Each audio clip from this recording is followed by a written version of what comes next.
पत्रकार के सम्मान में भारतीय राष्ट्रीय पत्रकार महासंघ मैदान में। भारतीय राष्ट्रीय पत्रकार महासंघ के तत्वाधान में डीआईजी साकेत प्रकाश पांडे को एक ज्ञापन सौंपा गया है, जिसमें विहान अस्पताल की संचालिका इंजीनियर कल्पना पटेल व अस्पताल प्रबंधन के द्वारा बीते दिवस अनटोल्ड संदेश साप्ताहिक समाचार पत्र के संपादक व एमपी संदेश न्यूज़ 24 डिजिटल न्यूज़ चैनल के संचालक कनिष्क तिवारी के ऊपर मनगढ़ंत व झूठे आरोप लगाकर अस्पताल प्रबंधन के द्वारा एक शिकायत पत्र सौंपा गया था, जिसमें बेबुनियाद आरोप व बेबुनियाद बयानबाजी के साथ साथ पत्रकार कनिष्क तिवारी के ऊपर मानसिक दबाव बनाने का प्रयास किया गया था। साथ साथ विहान अस्पताल की संचालिका इंजीनियर कल्पना पटेल के द्वारा अपनी सोशल मीडिया पोस्ट पर पत्रकार कनिष्क तिवारी के बारे में अपमानजनक बातें लिखने के साथ साथ अपने समर्थकों के माध्यम से पत्रकार के बारे में भद्दे भद्दे कमेंट व जाति सूचक शब्दों का प्रयोग करने के साथ साथ पत्रकार की अर्धनग्न फोटो भी पोस्ट की गई थी, जिससे पत्रकार कनिष्क तिवारी की मानसिक व सामाजिक क्षति होने के साथ साथ पत्रकार कनिष्क तिवारी व उनका परिवार सहमा हुआ है व पत्रकार कनिष्क तिवारी के ऊपर किसी भी वक्त कोई भी अवैधानिक तरीके से षड्यंत्र रचा जा सकता है। जिन तमाम बातों को लेकर भारतीय राष्ट्रीय पत्रकार महासंघ के द्वारा डीआईजी साकेत प्रकाश पांडे को ज्ञापन सौंपा गया, जिस पर डीआईजी साकेत प्रकाश पांडे ने एडिशनल एसपी स्तर के अधिकारी से मामले की जांच कराने का आश्वासन देने के साथ साथ दोषियों पर सख्त कानूनी कार्यवाही करने का आश्वासन दिया है। सर, राष्ट्रीय पत्रकार महासंघ द्वारा आज आपको ज्ञापन सौंपा गया है, क्या कुछ मामला था? कनिष्क तिवारी जी हैं, उनका ये आरोप है विहान अस्पताल के संचालकों पे कि इनके सम्मान में इनकी छवि धूमिल करने के लिए कुछ उनके द्वारा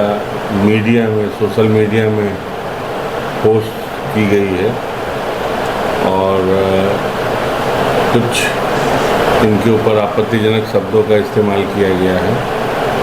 तो उसी संबंध में ज्ञापन है, जिसकी जांच एडिशनल एसपी स्तर के अधिकारी से मैं करवा देता हूं और फिर उसके बाद जो भी स्थिति होगी वैसी वैधानिक कार्रवाई की जाएगी। आज आप लोग ज्ञापन दिए हैं डीआईजी साहब को, आईजी साहब के नाम से, तो क्या विषय है? भारतीय राष्ट्रीय पत्रकार संघ के नाम से हमने डीआईजी साहब को दिया है, ज्ञापन दिया है और ज्ञापन पत्रकारों की सुरक्षा को लेकर है। ज्ञापन पत्रकारों के अधिकारों की रक्षा के लिए। पत्रकार यदि खबर नहीं चलाएगा तो करेगा क्या? सबसे बड़ा ये सवाल है। और पत्रकार को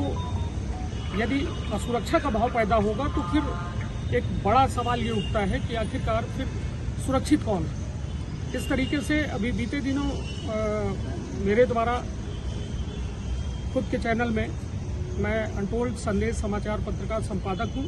और साथ ही एक डिजिटल न्यूज़ चैनल एमपी संदेश न्यूज़ 24 चलाता हूं, जिसमें मेरे द्वारा विहान अस्पताल और तमाम अन्य स्वास्थ्य सुविधाओं के बारे में जो रीवा के अंदर अव्यवस्था फैली है उसको लेकर मैंने आवाज़ उठाई थी। लेकिन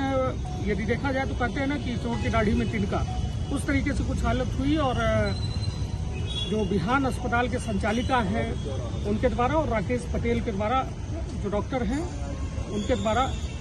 एसपी ऑफिस में शिकायत की गई कि मेरे द्वारा पैसे की मांग की जा रही है, मेरे द्वारा पत्रकारिता को गलत तरीके से पेश किया जा रहा है, गलत तरीके से खबरें चलाई जा रही।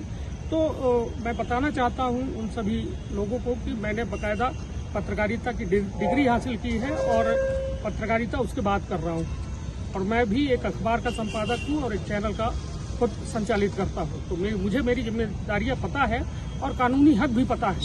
लेकिन जिस तरीके से वो मेरे छवि को धूमिल करने का प्रयास कर रहे हैं और सोशल मीडिया में मेरे प्रति दुर्भावना का भाव फैला रहे हैं और एक साधारण सी बात को और अपनी गलती छुपाने के लिए मुझे जातिगत रूप से जो है जाति द्वेष भावना मेरे प्रति जो है उनके द्वारा फैलवाया जा रहा है, जो कि स्थिति ये है कि मेरा परिवार डरा हुआ है, मैं डरा हुआ हूँ और ये पत्रकारिता डरी हुई है। तब तो इस तरीके से यदि स्थिति होगी तो फिर कोई आज के बाद खबर नहीं चलाएगा और जो भी होगा उसे सहर्ष लोग स्वीकार कर ले तो वो ज़्यादा बेहतर है, क्योंकि यदि पत्रकार खबर नहीं चलाएगा तो करेगा क्या? तो अभी डीआईजी साहब से आश्वासन मिला है और ये बात उन्होंने कही है कि 5 दिनों के अंदर पूरे मामले की जांच कराएंगे और मेरे साथ सोशल मीडिया में जिस तरीके से इंजीनियर कल्पना पटेल के द्वारा अभद्र एक तो पोस्ट किया गया और उसमें तरह तरह के जो मेरे बारे में कमेंट किए गए मारे जाने की, और साथ में यहाँ तक जो है अर्धनग्न फोटो भी डाली गई, वो भी कानून के दायरे में नहीं आती। और ये सारी बात होने के बाद अब सीधे तौर पर मैं यही कहना चाहूंगा कि इसमें डीआईजी साहब के द्वारा ये कहा गया है कि हम जांच करेंगे और जांच के बाद फिर स्थिति स्पष्ट कर पाएंगे। प्रशासन से क्या कार्रवाई की मांग? मैं चाहता हूं कि ऐसे पत्रकारों को, ये देश का जो संविधान का चौथा स्तंभ है, खंभा है, इसे मजबूती प्रदान करने की व्यवस्था करे, ना कि ऐसी अव्यवस्थाओं का हिस्सा बना के रखा जाए कि उसे बार बार ज्ञापन देकर अपनी सुरक्षा की मांग की जाए। निश्चित तौर पर जो कृत्य हुआ बेहद निंदनीय है।